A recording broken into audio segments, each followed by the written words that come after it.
Assalamualaikum warahmatullahi wabarakatuh. Nama saya Yosi Anisani Diana, NIM saya 41, saya dari kelas 4A. Di sini saya akan menjelaskan tentang pendidikan inklusi. Pendidikan segregatif atau pendidikan luar biasa.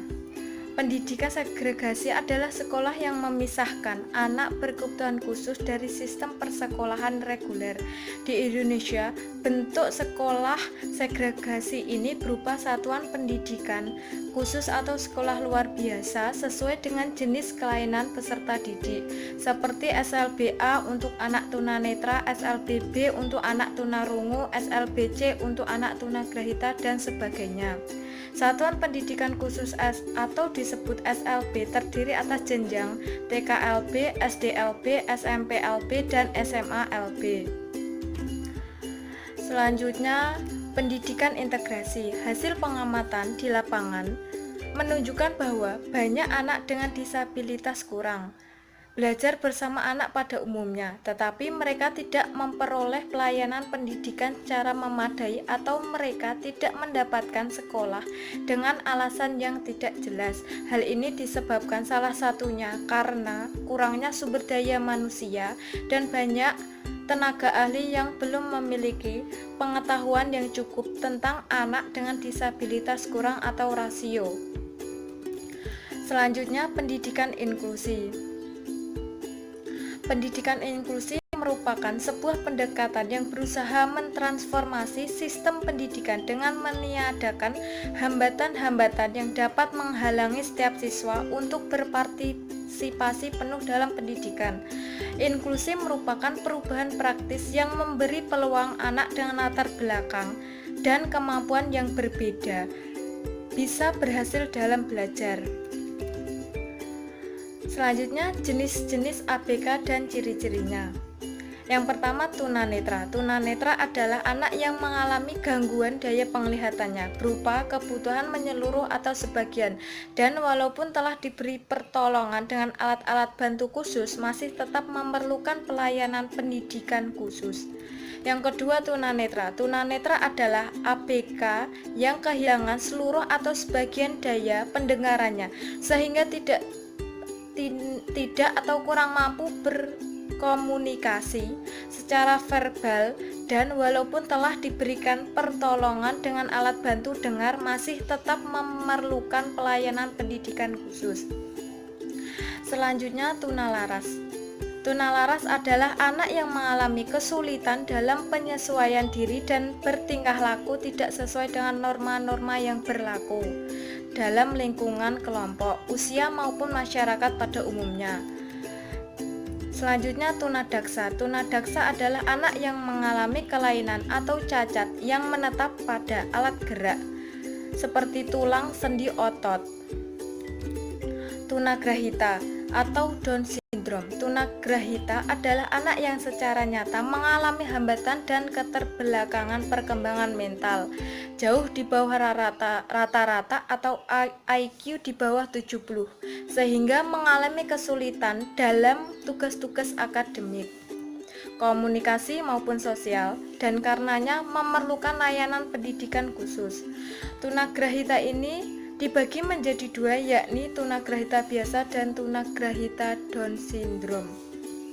Selanjutnya, gifted adalah anak yang memiliki potensi kecerdasan atau intelijensi, kreativitas, dan tanggung jawab terhadap tugas di atas anak-anak seusianya atau anak normal. Selanjutnya yaitu autis. Autis adalah gangguan perkembangan anak yang disebabkan oleh adanya gangguan pada sistem saraf pusat yang mengakibatkan gangguan dalam interaksi sosial, komunikasi, dan perilaku. Selanjutnya, AD atau biasa disebut Asperger disorder, yaitu memiliki gangguan pada kemampuan komunikasi, interaksi sosial, dan tingkah lakunya beda. Gangguan pada anak AD lebih ringan dibandingkan dengan anak autis. Selanjutnya, ADHD. ADHD terkadang lebih dikenal dengan istilah anak hiperaktif. Oleh karena itu, mereka selalu bergerak dari suatu tempat ke tempat yang lain. Tidak dapat duduk diam di satu tempat selama kurang lebih 5-10 menit untuk melakukan suatu kegiatan yang diberikan kepadanya. Selanjutnya, lamban belajar atau slow learner. Lamban belajar adalah anak yang memiliki potensi intelektual sedikit di bawah normal tetapi belum termasuk tunagrahita. Selanjutnya, anak yang mengalami kesulitan belajar spesifik. Anak yang berkesulitan belajar spesifik adalah anak yang secara nyata mengalami kesulitan dalam tugas-tugas akademik khusus, terutama dalam hal kemampuan membaca, menulis, berhitung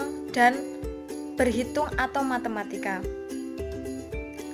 Selanjutnya, penyelenggaraan pendidikan inklusif. Perencanaan pembelajaran disusun berdasarkan hasil asesmen. Dengan adanya asesmen, maka perencanaan pembelajaran dapat disusun berdasarkan karakter dan kemampuan siswa.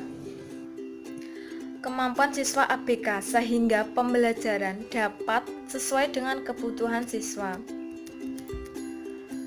Yang selanjutnya yaitu asesmen ABK adalah suatu proses pengumpulan informasi tentang anak secara menyeluruh yang berkenaan dengan kondisi dan karakteristik, kelainan, kelebihan, dan kelemahan sebagai dasar penyusunan program pembelajaran agar proses pembelajarannya sesuai dengan kondisi dan kebutuhannya.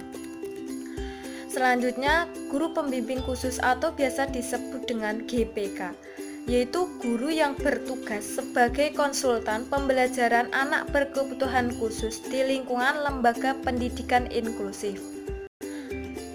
Selanjutnya, program perencanaan individual merupakan kegiatan pemberian bantuan kepada peserta didik agar mampu merumuskan dan melakukan aktivitas yang berkaitan dengan perencanaan masa depan berdasarkan pemahaman akan kelebihan dan kekurangan dirinya serta pemahaman akan peluang dan kesempatan yang tersedia di lingkungannya.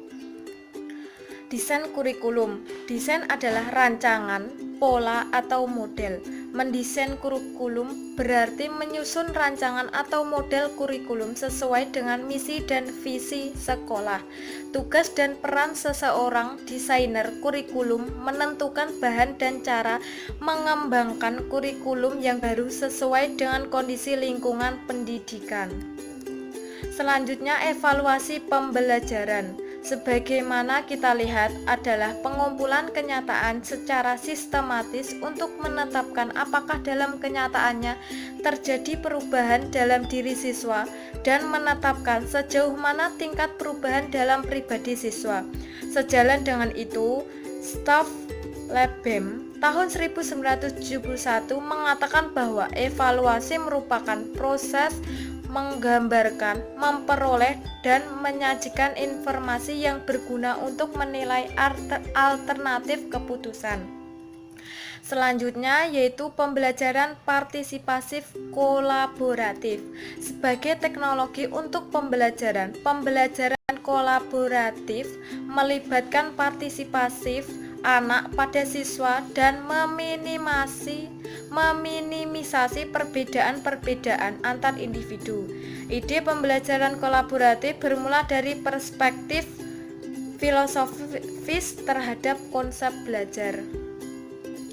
Selanjutnya yaitu pusat layanan klinis. Pusat layanan klinis ini dibentuk dalam rangka pengembangan pendidikan inklusif dan dapat dimanfaatkan oleh semua pihak, antara lain orang tua, keluarga, masyarakat, sekolah, anak berkebutuhan khusus atau ABK, semua anak, pemerintah, dan pihak lain yang memberikan informasi seluas-luasnya di bidang pendidikan. Yang terakhir yaitu partisipasi orang tua. Selanjutnya yaitu partisipasi orang tua. Dengan keberadaan sekolah inklusi ini bukan berarti orang tua lepas tangan dan menyerahkan sepenuhnya anak berkebutuhan khusus ke sekolah. Dalam pedoman pelaksanaan pendidikan inklusi pada white paper nomor 6 tahun 2001, Departemen Pendidikan Nasional dinyatakan dengan jelas bahwa keterlibatan aktif orang tua dalam proses belajar mengajar sangat penting dalam pembelajaran dan pengembangan yang efektif bagi anak.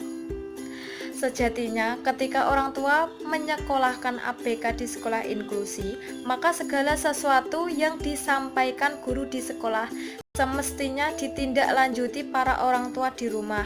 Hal ini bertujuan agar anak-anak yang berkebutuhan khusus menjadi anak yang lebih mandiri.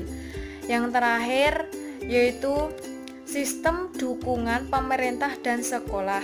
Dalam pengimplementasian pendidikan inklusif perlu adanya sistem dukungan yang diperlukan dalam upaya mempercepat pemenuhan akses dan mutu pendidikan. Untuk sistem dukungan tersebut dapat berupa dukungan dalam bentuk regulasi atau kebijakan-kebijakan pemerintah, baik pusat maupun daerah, yang jelas mengenai pendidikan inklusif. Terima kasih telah menonton video dari saya. Kurang lebihnya saya mohon maaf. Wassalamualaikum warahmatullahi wabarakatuh.